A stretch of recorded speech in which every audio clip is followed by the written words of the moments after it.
गौ रक्षकों, मेरे प्यारे गौ रक्षकों, मेरे बहादुर गौ रक्षकों,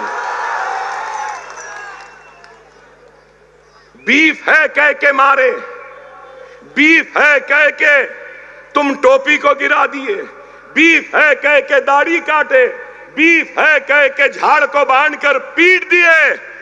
अब मैं आपसे पूछना चाहता हूं, बीफ एक्सपोर्टर से बीजेपी, मोदी, योगी, शाह ये जो पैसे लिए, अब इनके साथ आप क्या करने वाले हैं?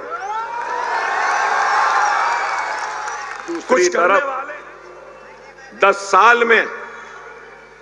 साल में आते ही सबसे पहले क्या? लव जिहाद, घर वापसी, रामजादे हरामजादे, मॉब लिंचिंग, टोपी पहनी मार दिया, दाढ़ी है मार दिया, फिर तलाक़े सलासा, फिर जेएसआर के नारे लगाओ, जो नहीं लगाया उसको पीटा गया, मारा गया। मुसलमानों के मजहबी मुकामात को निशाना बनाया गया, कभी मसाजिद पे हमले, कभी दरगाहों पे हमले। आप बताइए कि कभी किताबों में से निसाब को मिटाया गया, तो कभी बुलडोजर के जरिए गरीबों के घरों को गिराया गया।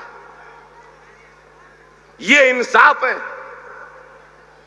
न सिर्फ ये, बल्कि पुलिस की कस्टडी में जो लोग हैं जिनकी हिफाजत करना पुलिस की जिम्मेदारी है, जो जुडिशियल कस्टडी में है, पुलिस के निगरानी में है, वो दवाखाने को जाते हैं तो उनको गोलियां मार दी जाती है। क्या ये इंसाफ है? क्या ये कामयाब हुक्मरानी है? मैं पूछना चाहता हूं,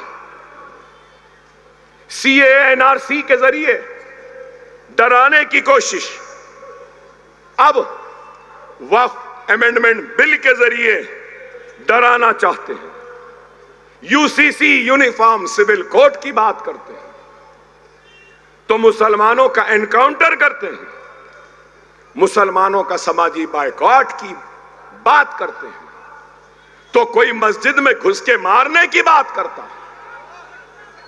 आप बताओ, क्या हिंदुस्तान का मसला वो किसानों की खुदकशी, क्या लव जिहाद, घर वापसी से कम हो जाएगी? मैं पूछना चाहता हूं, क्या वो महाराष्ट्र का किसान जो खुदकशी कर रहा है, रामजादे या हरामजादे बोलने से क्या अपनी खुदकशी रोक देगा? मेरा जवाब दो। वो जालिम जो हमारी मां और बहनों का रेप कर रहे हैं, क्या जेएसआर के नारे लगाने से रेप कम हो जाएंगे? बीफ बीफ बीफ कह के मारते हो, पीटते हो, लोचते हो। मैं उनसे पूछना चाहता हूं, खराब दिखेगा, गौ रक्षक है ना गौ रक्षक, जो गौ माता की रक्षा करते हैं, करना चाहिए। हिंदू मजहब में गौ को माता कहा जाता है और उसका कोई रक्षक है तो अच्छा है, गलत बात नहीं है, मगर उन गौ माता के रखवालों से, गौ रक्षकों से मेरा सवाल है। दुनिया के चौथे नंबर पर जो बीफ एक्सपोर्ट करता है, उस मुल्क का नाम इंडिया है, भारत है, हिंदुस्तान है। भाई सालाना 25,000 करोड़ का बीफ इंडिया से एक्सपोर्ट होता है। गौ रक्षकों, गौ माता के रखवालो, मेरा तुमसे सवाल है, बीफ एक्सपोर्टर से इलेक्टोरल बॉन्ड मतलब बीजेपी, मोदी, योगी, अमित शाह ने इलेक्टोरल बॉन्ड में बीफ एक्सपोर्टर से करीब 500 शायद 500 करोड़ का चंदा लिया। गौ रक्षकों, मेरे प्यारे गौ रक्षकों, मेरे बहादुर गौ रक्षकों, बीफ है कह के मारे, बीफ है कह के तुम टोपी को गिरा दिए, बीफ है कह के दाढ़ी काटे, बीफ है कह के झाड़ को बांधकर पीट दिए। अब मैं आपसे पूछना चाहता हूं, बीफ एक्सपोर्टर से बीजेपी, मोदी, योगी, शाह ये जो पैसे लिए, अब इनके साथ आप क्या करने वाले हैं? कुछ करने वाले हैं या नहीं? सिर्फ गौ माता के नाम पे सिर्फ हमको मारेंगे, हमको पीटेंगे। अरे आपकी जिम्मेदारी है कि ये एक्सपोर्ट को रोकें। आपकी जिम्मेदारी है कि इन एक्सपोर्टर से चंदा लेने वालों के खिलाफ आप उठ जाएं। और मैं उम्मीद करता हूं, अगर गौ माता के सही रखवाले हैं, रक्षक हैं, तो ये लोग आएंगे, मेरे साथ खड़े हो जाएंगे और मोदी से और अमित शाह से, बीजेपी से लड़ेंगे।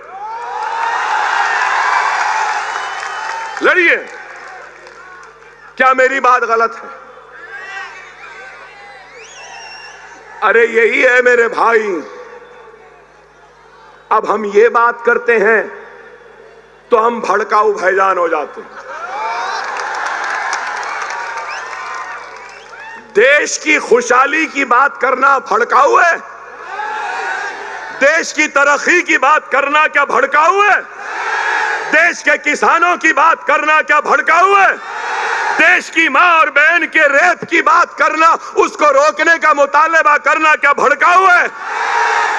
देश में पानी नहीं है, पानी दो कहना क्या भड़काऊ है? देश में नौकरियां नहीं है, नौकरियां दो कह रहा हूं क्या भड़काऊ है? क्या महंगाई देश की कम करो कहना भड़काऊ है? अरे किसी में हिम्मत नहीं है बोलने की, डरते हैं कल के चाय वाले से लोग, मगर हम नहीं डरते। अरे अगर आज ये गरीब, ये अतीक सर अगर ख्वाब देख रहा है एमएलए बनने का, तो कोई गुनाह नहीं है, इसलिए कि हमारी जमहूरियत की ताकत है कि बंडी पे चाय बेचने वाला आज का वजीर आजम है। जब चाय बेचते बेचते विजारत उज़्मा के कुर्सी पर कोई जा सकता है, तो पढ़ाते पढ़ाते ये भी असेंबली में जा सकता है। ये हमारी जमहूरियत की ताकत है।